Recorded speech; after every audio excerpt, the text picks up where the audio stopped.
Again, question, please raise your hand. Coach, whenever you're ready.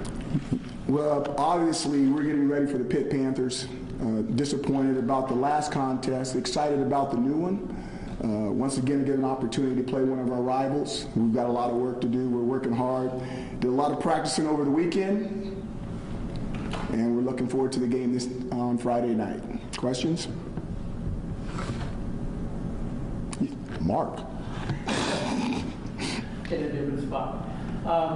You had a lot of conversations from what I saw with Tommy after the game, during the game last Thursday. Is there one thing you're telling him? Is there one hurdle that he still hasn't cleared or that you'd like to see him clear in the second half of the season? I don't think it's necessarily that. The things that I tell him in those situations is kind of like, you want immediate feedback on certain situations because you want to be able to put a picture in his head that he doesn't forget. So whether it's a particular play, a particular defense, a particular coverage, maybe something that a DB saw, something a DB did that's really unique. When I grabbed him on the sidelines, did you see this right here? I did. What did you think that was? This is what I thought it was. You're exactly right or you're wrong. It's this. Remember that picture. This is how you got to remember that picture. And that's the things that you're going to have to do to give him the foundation so that he can be able to do it all when that comes, whether that's the end of this year or next year. You got to keep putting those memories and those pictures in his head so he'll have stuff to reflect back on. Now, just to follow up, he's not throwing the interceptions he was in the first 3 games of the year. So that's a positive, but is he maybe not taking enough chances now, or how do you see that developing? I think that he's got to be careful now. He's got to be careful. I think that he's throwing for a very high percentage and obviously not throwing the interceptions, which we're really excited about. But the thing that, and this is not directed to Tommy, this is any quarterback that I've had, just like the one that played Monday night, I believe, that was playing. It's a racing car. You want it to be a racing car. You don't want it to be a car that you drive around town. And you want them to be very, very aggressive. Not necessarily reckless, but very, very aggressive. But they have to do it in the confines of the offense. And the offense is geared towards, this is not at Tommy DeVito. This is our offense I'm talking about. Our offense is geared to be really aggressive, so we really don't need the quarterback to be super aggressive. But he does need to, when we have our opportunities and we have our shots, he needs to be willing to take them. And I think he is willing to take them. We just need to do a better job in other areas and giving him opportunities. Steve? So throughout camp, you talked about the 2019 team being different from the 2018 team. And I think talking to guys and going around the program, it's for a bunch of college kids, you can understand how expectations would be high after a 10-win season. Obviously, things haven't gone exactly how you planned through the first 6 games. What's your feel for the locker room? Where are those guys? Are they able to recalibrate from kind of everything they hoped this would be? That's going to be the fun part. That's the part that, we're 3-3. We're not where we want to be. We're not happy where we're at. Now what? And again, that's what's going to define this season. It's going to define this team. It's going to define this bunch of seniors. And I'm excited about that.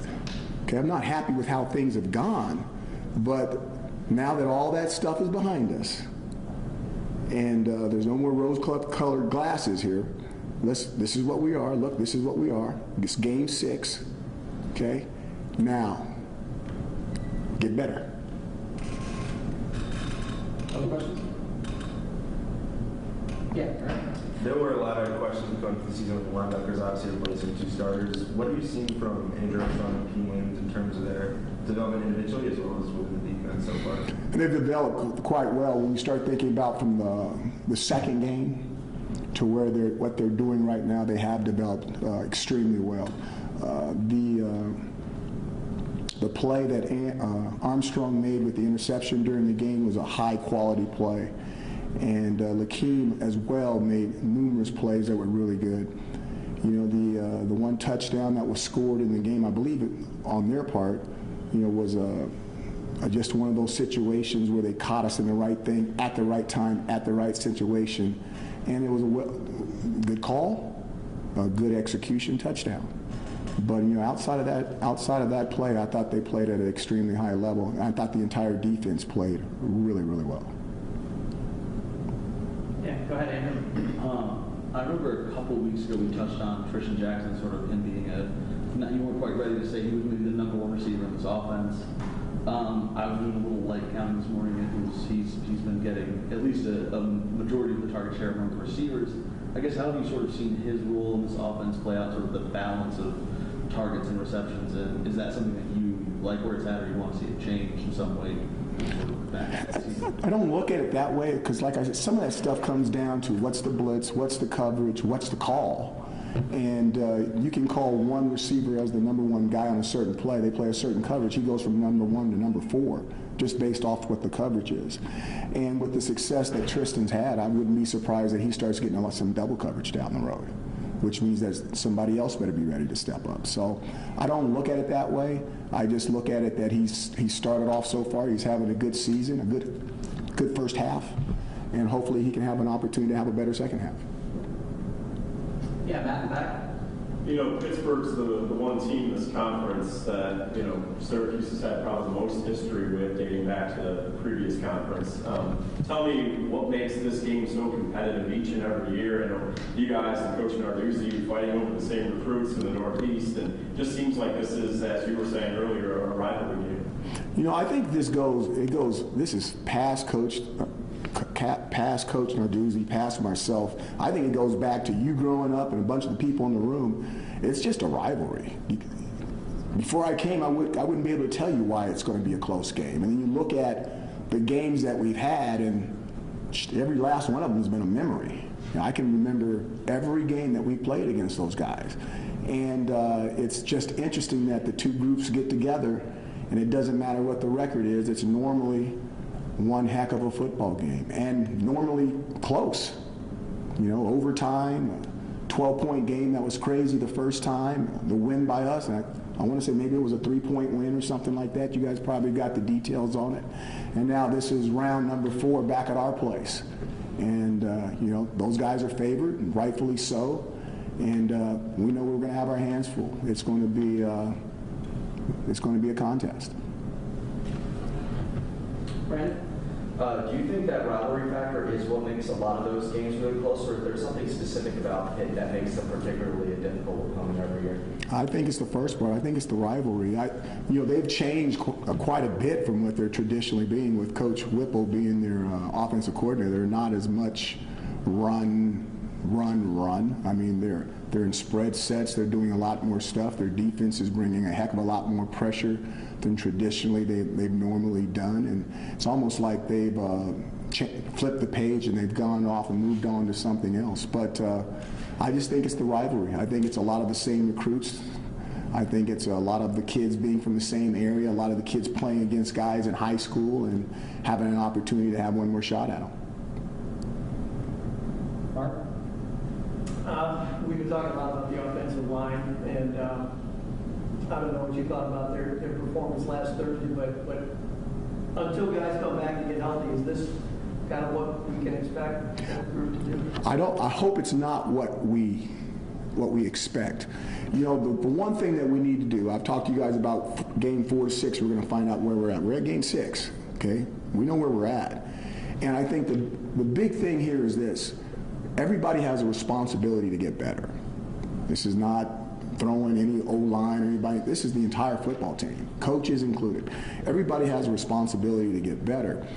And you're not allowed to stay the same. And so what does that mean? Well, when you start off as whatever, and I don't like saying that word, excuse me, W-E, excuse my language. If you start off as a sophomore that's never played, after 6 games, you're not a sophomore anymore. You're a salty guy getting ready to go into his junior year. If you've played 6 games as a freshman, even though you're still a freshman, 6 games as a freshman, your play should be improved based off of how much you've been on the field. We need to get better. And what normally happens with football teams at this stage of the game is that everyone looks at their young players. Well, your young players should be developing, but you have to lean on your older players. So my thing is, we need our older players. Our best players have to be our best players. They have to play well. And then the other guys are just coming, okay? The little brothers are just coming. The big brothers, they have to play well. And I think that's where the emphasis is the big emphasis is going back and making sure we're getting the production out of the people that should really be producing for us, because they've had a lot of game experience. Steve? Where are you on the injury front? Anyone who might be back from No, I don't know any. I'm not even making this up. I don't know what's going on with that stuff. So I would imagine it's exactly the same. How close was Cisco to playing? He's the one guy who traveled. I would not say it's going to change, because every time I come up here and I think it's going to change, it hasn't changed. Fair enough. So I'm sitting here going, I'm not going to. It hasn't changed yet. Was there a chance for him to play in Cincy State, or did you want to get something else out of him being there? Something else. Okay. Yeah, in the middle. Pittsburgh's defensive line is probably their strength on their team, but what concerns do you have with that unit? They get a lot of sacks. They bring a lot of pressure. They blitz and blitz and blitz. And they're crazy about it. They're fun to watch. It's how the game should be played. They're very, very reckless, even though they're controlled about it. I mean, as a fan, there's going to be some contact. There's going to be some smacking going around. There's no doubt about it. So they're fun to watch. They're a good group. Time for a couple more questions. Steve? So after the NC State game, you thought Taj got dinged. What kind of happened with him? I don't know if you got a chance to talk to him about it. I did. It's still, again, it was an injury. I don't want, there's some stuff that's come out in the last 2 weeks that I think has been damaging our guys on the football field as far as their injuries. So I don't want to talk about this part or that part. We're watching on tape, and it seems like some of our guys are taking shots in particular areas, like people are reading press clippings and they're going after certain spots on people. So I'm not going to start talking about where their areas are, but he was hurt. Okay. Last question for Coach. Matt? Pretty straightforward question. Where's your confidence level in this team at this point, this juncture of the season? My confidence is good. I know that there might be some confidence lacking in other places, but my confidence is good. I'm glad that all the frost and all the fluff is gone, and we're really looking at where we're at. And I think this is where I get excited. Okay. We can either be what everyone says we are, or we can go out and prove them wrong and be something totally different. It's going to take a lot of work, because it's not like you can just flip that light switch. I mean, what you see is what we are right now.